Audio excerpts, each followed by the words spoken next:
As you can see from the intro, we bought an abandoned French farmhouse and we've stripped it right back to its bare bones, and that essentially gives us the much fabled blank canvas to decorate it as we so desire.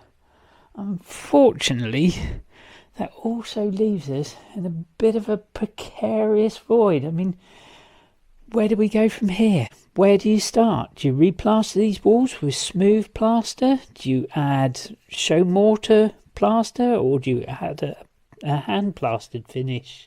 This wall, for instance, will make a great feature wall. I think sometimes you've got to throw away some of your dreams and let the room speak to you. For instance, a plastered ceiling would be wrong for this room. This room's got some lovely oak beams. This Cantonese fireplace with a log burner obviously dominates the room, and it would probably look wrong in a modern setting.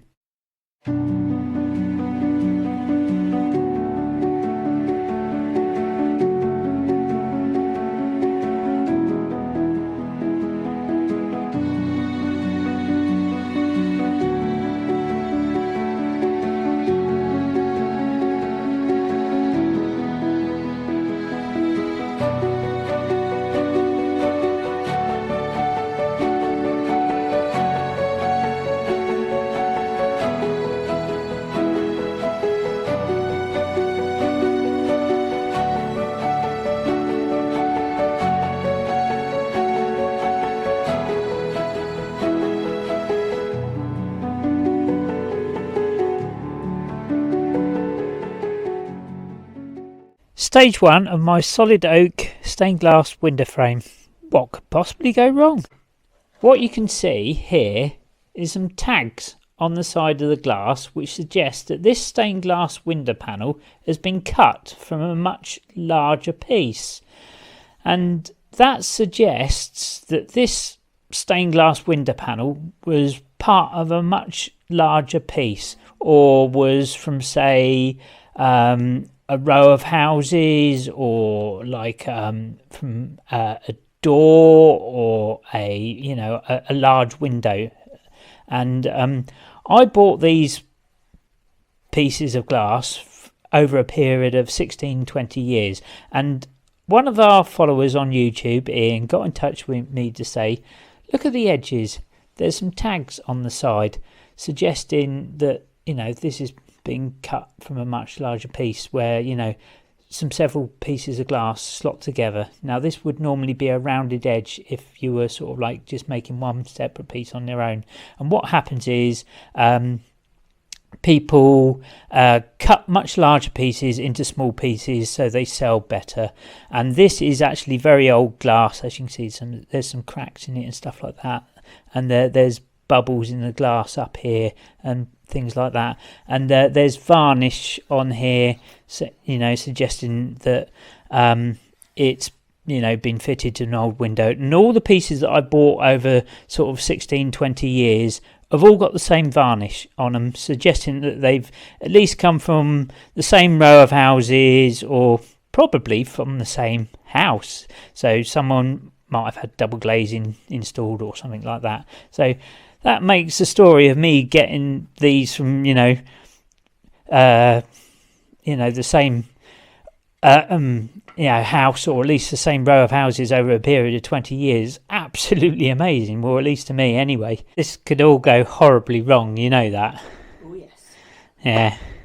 The glass is only 100 years old. Very fragile. Slow and steady. Yeah, I don't do slow and steady. And these dowels are very tight. I was going to do dovetail joints, but my dovetail router was very blunt. So I went for dowel joints in the end.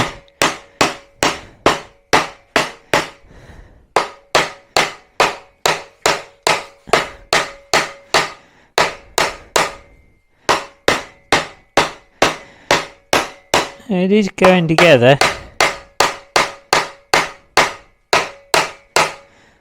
Is the grooves lining up? The grooves are lining up. The grooves are quite tight as well. It's going together.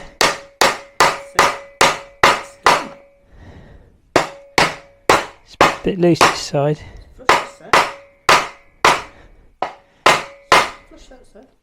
Yeah, it's done. It works. Are you pleased? Yeah. Hey. Job well done. Job well done.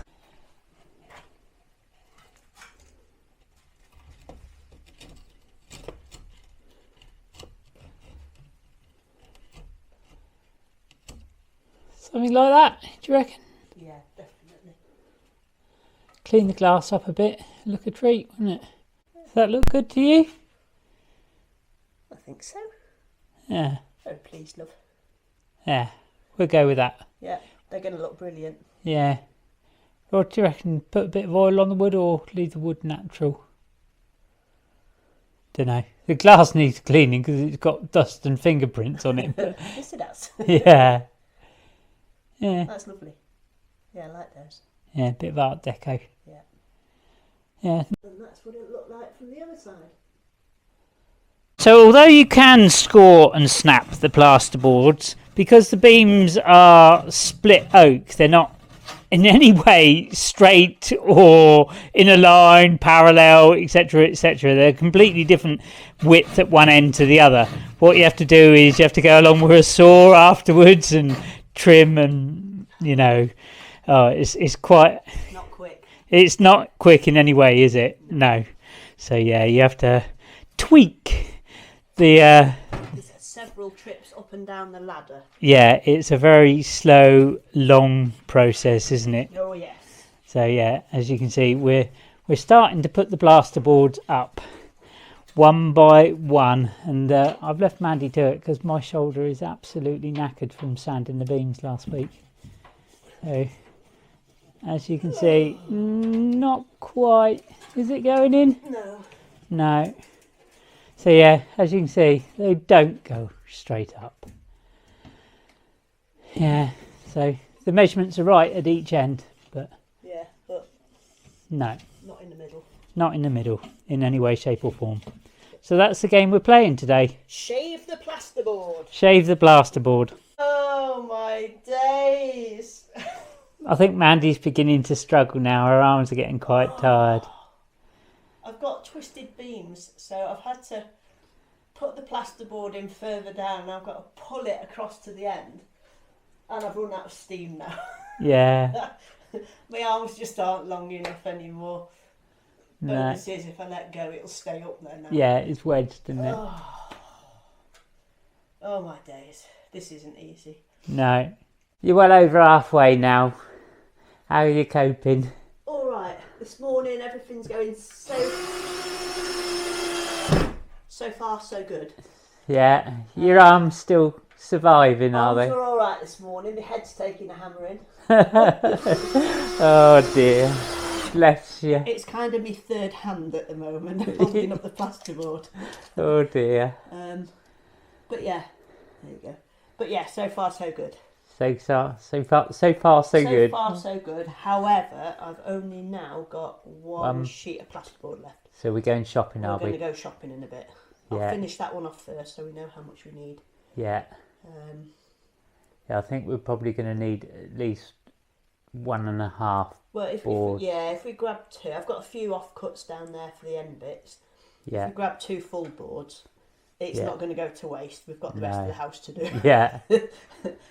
So yeah, and hopefully this week then the ceiling will be done. Yay! Happy days. Happy days. And then I can start playing with line render on the walls. Yeah. It's amazing how quick all of a sudden it's coming together. Yeah. He says, looking around the room, going, "What?" Yeah, there's still a lot of work to be done. Face there. Yeah, no, there's lots of work to be There's done. an awful lot to be done. However, it's one small step, isn't it? Yeah. And the ceiling's a big one, and that way as well, it'll keep the bedroom above warm as well. Yeah. So no, all good. All good. All good. In a previous video, I said, I don't know what was holding this wall up. Yeah, it fell down. It fell down with a big bang. Yeah, luckily no one was underneath it at the time, so we're all right. Oh well. With the super wide extra tall doorway and the stained glass, it's really opened up the view to the rear room, or our junk room as it currently is, and it's allowing so much more light through. I think we've really cured the light problem in the room. I found this bit of English oak in England. It's probably several hundred years old, and it's actually in really good condition. Someone was going to throw it out, so we're going to use it to repair the wall. It's coming up a treat. This oak beam has got a massive amount of woodworm and rot, which someone has decided to repair with a screwed up paper bag. So to repair it, I'm going to have to get a piece of the ancient oak beam that I planed earlier and cut out a huge section of the supporting oak beam and well, patch it in somehow. But this oak beam obviously supports the wall, so yeah, it's going to be a bit dangerous.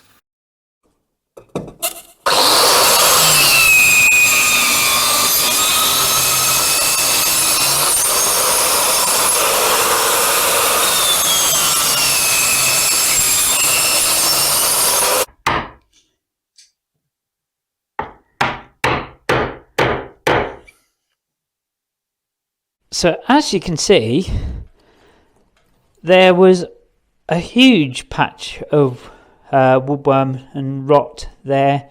So I'm going to have to put a block in there to repair it, and then put a sort of like about 1.5 centimetres thick sort of like patch of veneer over the top there. So yeah, it will need sort of all your woodworm treatment and woodworm hardener first before I repair that. Well, it's not invisible, but once it's got some oil on it, I think it'll look alright. Now I've got a bit of a problem. This is the mains coming into the room. I think it is anyway, but the label's fallen off because it's so damp in here. Now that presents us with a bit of a problem. I don't know whether this is live. I assume it's not, but I don't really know. Now I can get my little voltage detector. Now this is a really good one. It's a Tesman TN213. Now you can get several of these voltage detectors online, and normally they come with just a little red light on them or a buzzer to detect whether a cable's live, and you put the tip up to the cable and a red light or something like that would come on, or it would buzz. But this one is quite special. It's got a proper display on it, and that makes it pretty unique. Now, about, 25, 30 years ago, I actually qualified as part of my apprenticeship as, a proper electrician. And that's, been quite handy over the years. So I've had quite a few of these, and they've never actually been as good as this one. This is quite unique for me to have one this good, really. Now this comes with a couple of different ranges. This is set on currently 12 volts to 1 kilowatt, and it's got a torch on it, so you can use it in dark spaces and stuff like that. So I'll put a link and a discount code in the description if you want to buy this. Now I'll put it up to this. It's dead. So it says 0%. So if I put it over to here, this is the extension lead we're currently using to power the room. So put it up to this. It's going absolutely crazy. It's not going to focus on it, but there you go. 99%. There you go. And it's buzzing, and it's flashing. So all sorts of displays saying 99% live, and it's flashing, it's beeping. So this cable, I know it's live because I've got the compressor plugged into it, and it's flashing, it's beeping. So yeah, really good piece of kit, isn't it? So yeah, because what can happen with these things is sometimes you can put them up to a cable, and you can get a false reading with the cheap ones, or the ones that have just got a red light or a buzzer on them. And if you put them up to, say, a piece of rebar or something like that in the wall, with just a piece of cast iron, you can actually get a false reading. It'll beep. I've had that in the past. It'll go deed, deed, deed, deed, or the light will come on just with like an iron object in the wall.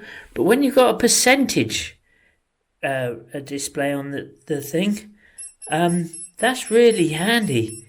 So yeah, it's far more confidence inspiring for me. I love that. So yeah, link in the description for that. Great piece of kit. I mean, I've had several of these, so this one is probably the best I've seen. Doing the electrics has been a real pain, because basically what you have to do is prop the conduit into the wall whilst the plaster sets, and as you can see, I'm using a huge chunk of wood, so I'm going to be really, really glad when this is all like set and dried. I am so relieved. We've got working wall lights, and they're going to add so much light into the room. You can't believe how much work has gone into this. This display here means there's a working plug socket for the first time in the lounge for 150 years. And I've hidden them behind where things like sofas are going, cabinets are going, and stuff like that. So yeah, as you can see, I've routed them all into the wall and places like that. So yeah, it's been a lot of work. This room is certainly throwing up surprises on a daily. Surprises, and how it's changed from our first perspective of the room, what we were going to do to it, how it is now turning out is totally different. When we moved into this room, it was Barbie pink.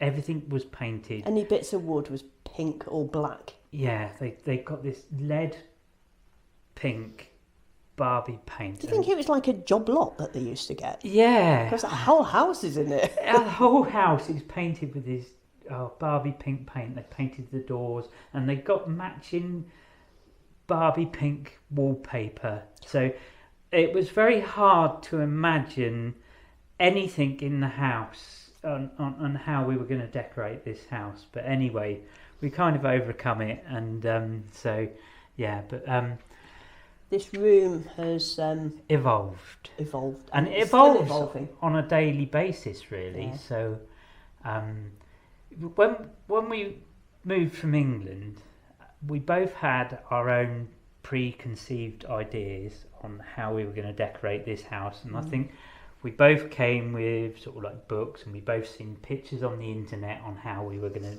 sort of like decorate this house. Yes.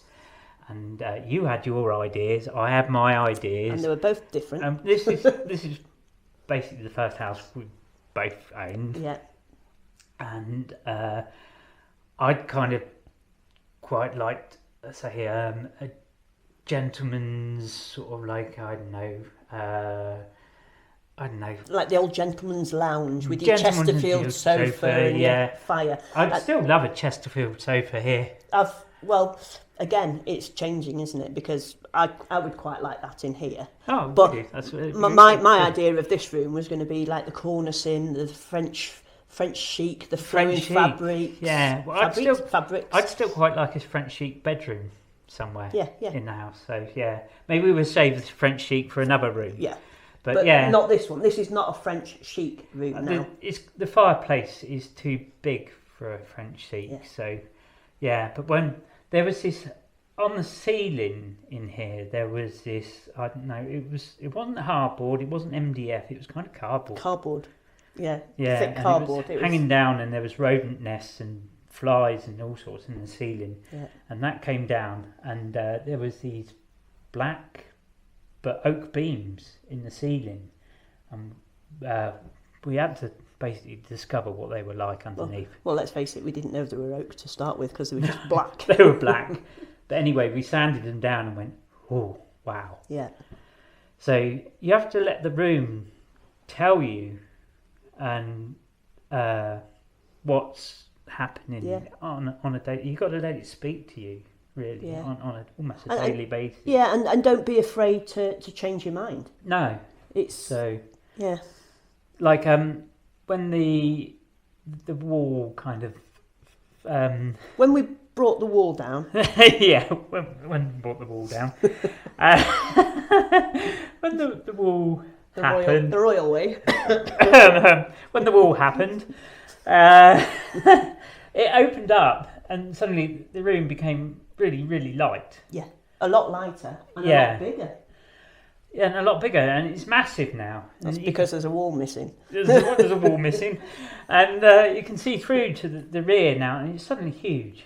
Yeah. And so that's kind of almost changing our sort of like, you know, perspective on what we're doing with the room now. We might have sliding doors here, we might not, but so we don't know. But yeah, there's various aspects of the room now. We don't know what we're doing, and ideas for furniture are changing and that. So when we go to Bricance, we don't quite know what choice of furniture we're getting from Bricance. But yeah, so yeah, I mean, these stained glass windows were originally, well, I got them from a skip in England, and I never intended to put them in a wall. The first one was purely got because the guy was going to throw it in a skip and literally get rid of it. But I on eBay as well, didn't you? Yeah. And another one was from a flea market. Yeah. So they were going to go in a front door in a house in England, and they were never going to go in here. That's for sure. So yeah, but yeah, the room's got to speak to you and tell you what's going to happen, really, and it's doing it on a daily basis. So. It is.